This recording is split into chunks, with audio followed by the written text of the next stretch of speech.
Hey guys, I know I hadn't made a video in a couple of days. I just wanted to start out this video, this weekly haul video, by kind of giving you an update. My wife went back into the hospital last Wednesday, and I'm not going to share all of the details of what's going on, but it's been a hard road. And it's probably going to get harder before it gets easier.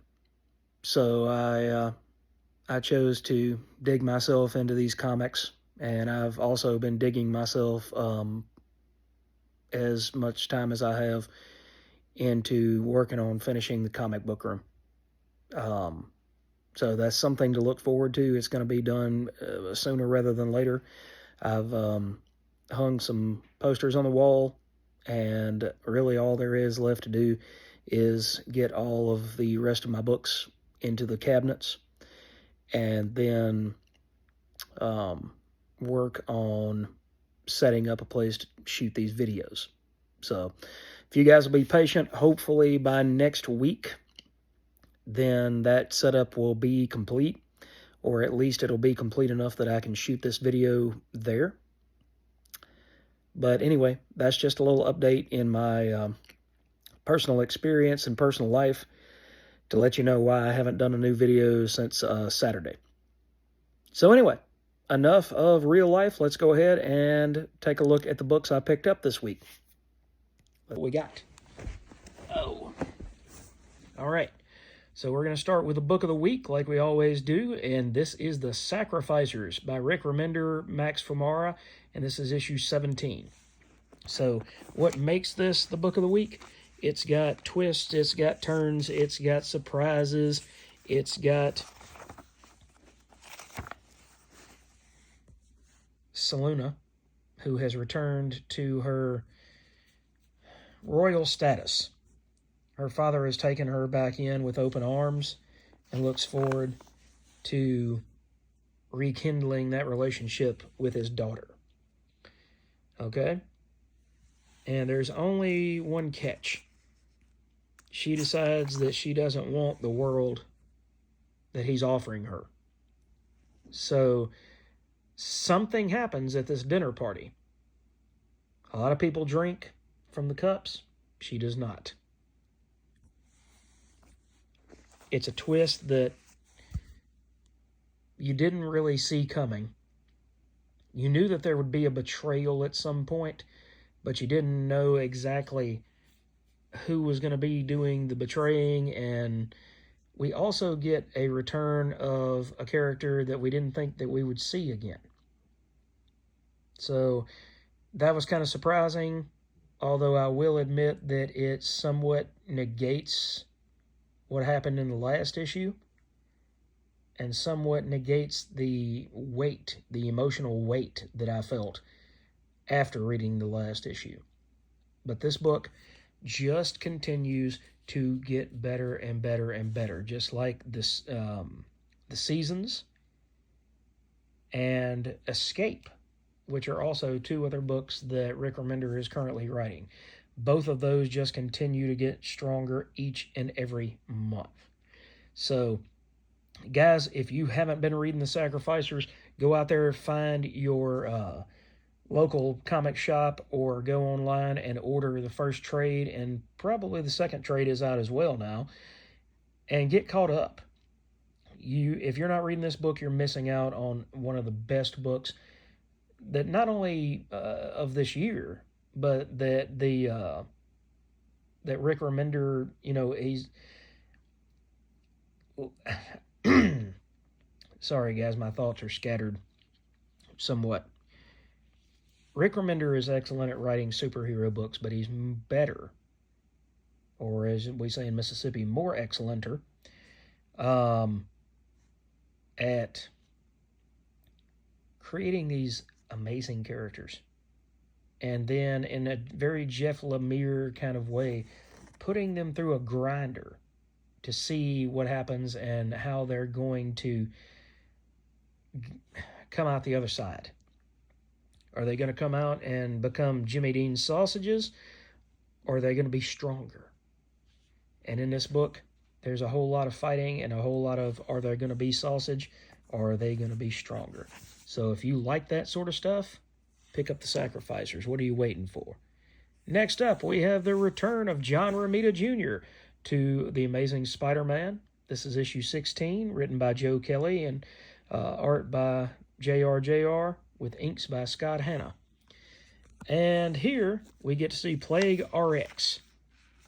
He's no Dr. House, I will tell you that. But Tombstone and Aunt May and even J. Jonah Jameson realize that something is not going right with Peter. Meanwhile, Norman Osborn is trying his best to heal old wounds. He's truly trying to be a better person. He's trying to make up for all of those years that he was the Goblin, that he destroyed people's lives. He is all about trying to make things better with that. And it's going to make his eventual downfall and return to being the Goblin that much harder to take when it does happen. And I don't know. I have no idea, no crystal ball, and nothing of that sort. But, you know, this is legacy number 980, which means that in 20 issues and 10 months, so next year, Amazing Spider-Man will hit issue 1000. And that is just crazy to think about. But if they need a big story in issue 1000, the fall of Norman Osborn could very well be what's coming. And it would be a tragic story, but at the same time, you know that they're not going to let Norman be good for the rest of his days. If I'm still reading Spider-Man at 74, well, 73 going on 74, I really don't see Norman Osborn still being the good guy. At some point, it's inevitable. He's going to twist back. But for right now, he's making a very decent, if not perfect, Spider-Man. But he does show the same resolve that Peter does, even greater sometimes. So he catches Plague RX's swing and figures, you know, hey, that was okay.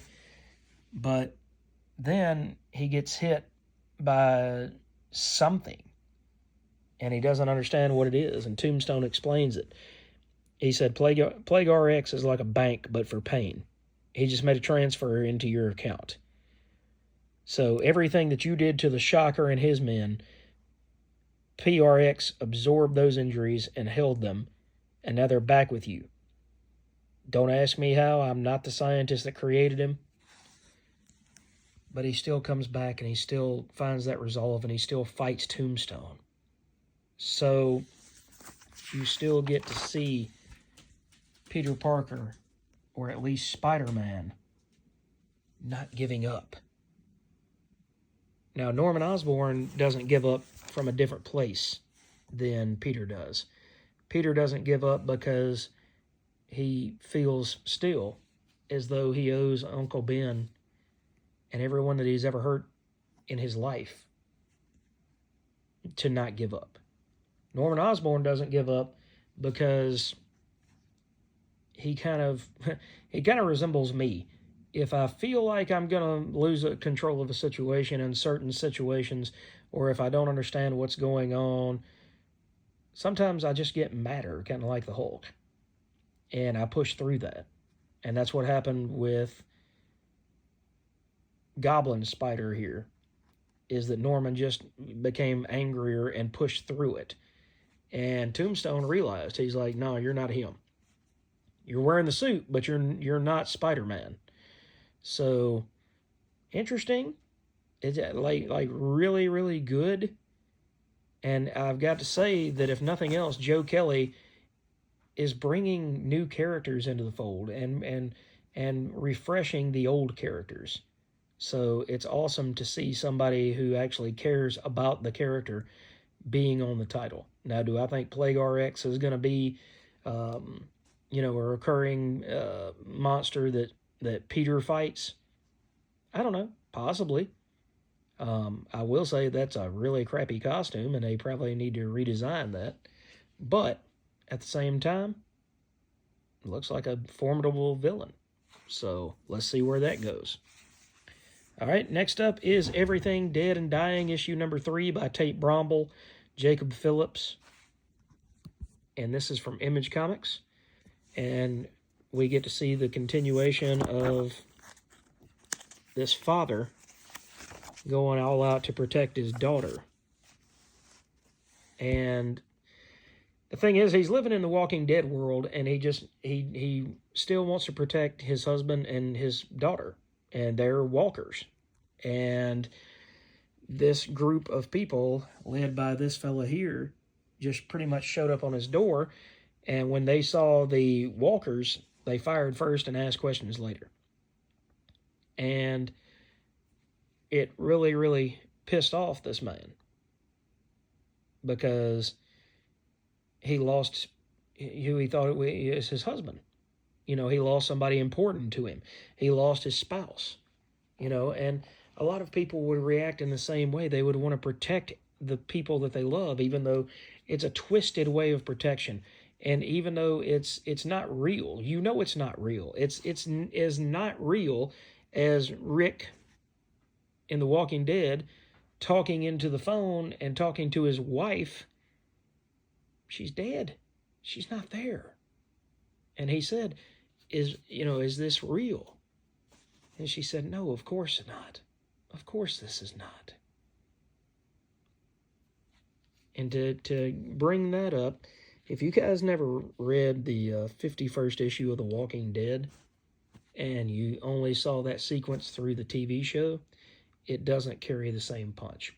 It really doesn't. But anyway, back to this book.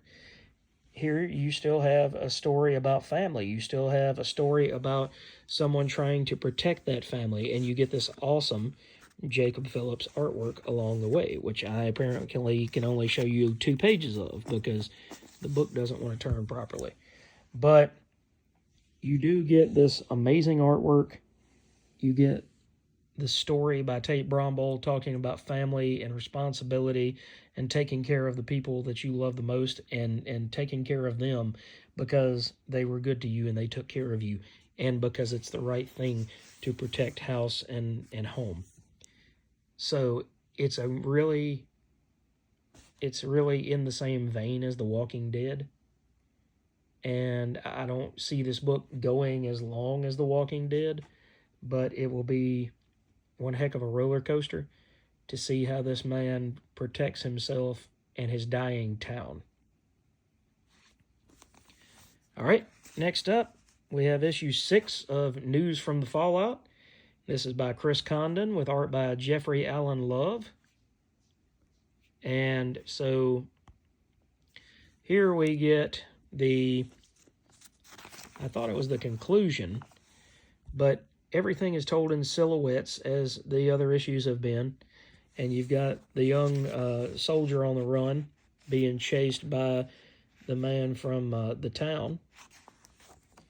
And in the end, you get to see that these evil creatures, like this cat down here on the bottom, they're trying to take over society. And they spread it through animals, through birds.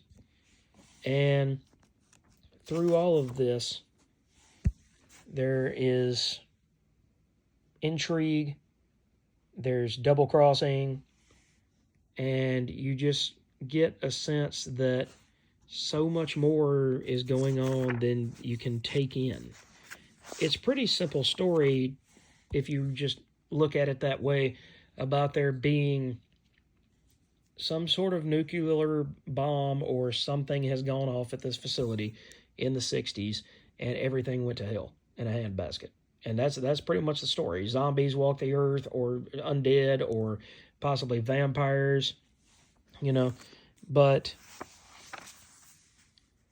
eventually, this boy gets to a radio station and is able to broadcast out. And in the end, he says, this is news from the fallout. So that's where you get the title from the title of the book. So it's a really good book, okay? It's a really good, solid book where you get to see, again, people protecting themselves from greater things. But at the same time, I kind of felt like this was very simplistic and possibly too simplistic. Sometimes when the artwork doesn't show a whole lot, sometimes you get a quick read that doesn't bear rereading. And I don't know that News from the Fallout is ever going to be one of my favorite titles. I like it, but I don't love it. It's not up there with ASM 300 or even ASM 248 that I talked about in the video the other day. It's not about that. It's not on that same level. It's interesting, and it's something different than superheroes punching each other out. But this one, the landing didn't exactly stick. I'm going to give it like a B+, because it still leaves more questions than it answered. So I don't really like that kind of setup, and then you just walk away from it, possibly to return. There might be a sequel to this, depends on how the sales went. But to me, News from the Fallout was not what I was expecting. And the first couple of issues really had me hooked and intrigued. But to me, it just didn't stick the landing. All right, 2 more to go, guys. No Man's Land, issue 3 by Simon Kodransky. And you have the continuation of Agent Cole and his Russian counterpart in this amazingly, it's almost like a painted style. I'm not sure that it is a painted style, but they're trying to solve this murder, and eventually Agent Cole comes to understand that there's a religious aspect to this killing of this woman. And he ends up meeting the killer after they track down his hidey hole, but he's unable to capitalize on that due to some ongoing health issues, which is why he was going to retire from the FBI before he was forcibly put on this particular mission as his final mission. So this is the opposite of News from the Fallout, because it's got all the action that you'd ever want. It's got amazing artwork with a lot of detail, and it's done by one person. Simon Kodransky writes it and draws it, letters it. There may be I don't know if there's a colorist other than he. Let's see. Created, written, and art by Simon Kodransky. There's a translator, and that's it. So he truly is a one-man art comics. So I think there's only one issue left of this book before we see the end, but I can't wait to see how it ends, and hopefully it ends more Silence of the Lambs and less Hannibal. And that's all I'm going to say about that. All right, and the last book is we got a really talky issue of The Walking Dead Deluxe, number 125, but it is the penultimate issue of the All Out War storyline that's been going on. And so we're going to get part 12 in 2 weeks. But here you have Rick explaining to Negan, he's like, what are you fighting for? What is your purpose? Why are you fighting us? We're fighting for peace. We're fighting to give a chance to rebuild this world. That's what we're fighting for. But what are you fighting for? Just to kill and maim and destroy and take over everything? Because that's what Rick seems to think is going on. Let me see if I can show you any pages here without Negan and his potty mouth. But you get to see Rick try to start a discourse with him instead of just attacking him, because that's what Negan expected. He expected Rick to just go out and attack him. And that's not what happened. He said, we can build a better world together. The title of the storyline before the introduction of Negan was called A Larger World. And this is what Rick was promising Negan at this point. Was he said, we can build this world together, and then if we put our forces together instead of fight with each other, then we'll be able to, we can never make the world what it was before. But we'll have a chance at giving these kids and giving the younger generations around us a fighting chance to have a somewhat normal life. So he was talking about the Commonwealth before the Commonwealth was even on his radar.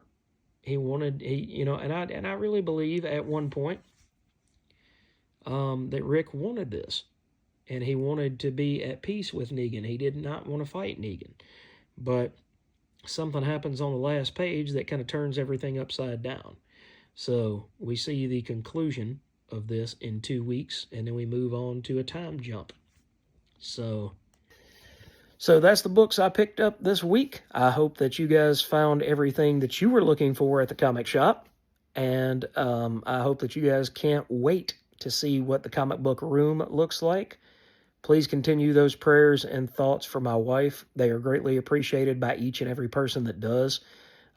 We just need her to get better and come home so that we can have a nice Thanksgiving and a nice Christmas together.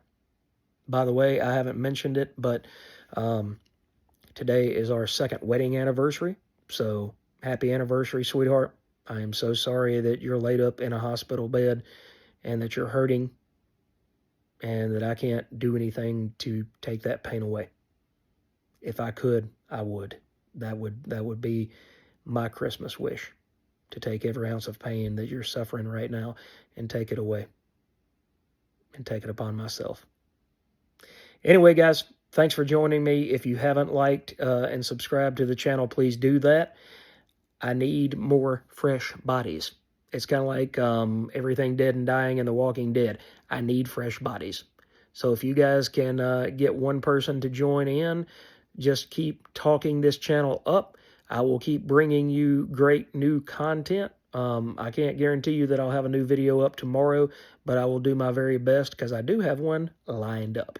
So, guys, thanks again for joining me, and have a wonderful day and a wonderful week.